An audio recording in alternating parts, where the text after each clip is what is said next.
నమస్తే అండి. మామిడికాయ సీజన్ వచ్చిందంటే మామిడికాయ రెసిపీస్ ఏదో ఒకటి చాలామంది ఇంట్లో చేస్తూనే ఉంటారు. అలాగే నేను కూడా మా ఇంట్లో ఏదో ఒకటి చేస్తూనే ఉంటానండి. మామిడికాయ పప్పు, మామిడికాయ చట్నీ, మామిడికాయ పులిహోర, ఇలా ఏదో ఒకటి చేస్తూనే ఉంటామన్నమాట. మామిడికాయ చట్నీ ఈరోజు మీకు చూపిస్తున్నానండి. ఫ్రిడ్జ్లో కాకుండా బయట పెట్టినా కానీ మినిమం వారం రోజులైనా ఉంటుందన్నమాట ఈ చట్నీ మీకు చేసి చూపిస్తూ ఒక మంచి మాట చెప్పాలనుకుంటున్నాను.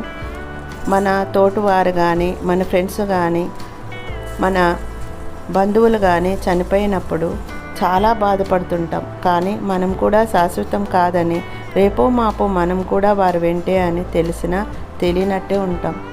మనం శాశ్వతం కాకపోయినా మనం చేసిన మంచి చెడులే శాశ్వతంగా ఉంటాయి. అందుకే మంచినే చేయడానికి మాత్రమే ప్రయత్నిద్దాం. ఈ వీడియో నచ్చినట్టయితే లైక్ చేయండి, షేర్ చేయండి, సబ్స్క్రైబ్ చేసుకోండి.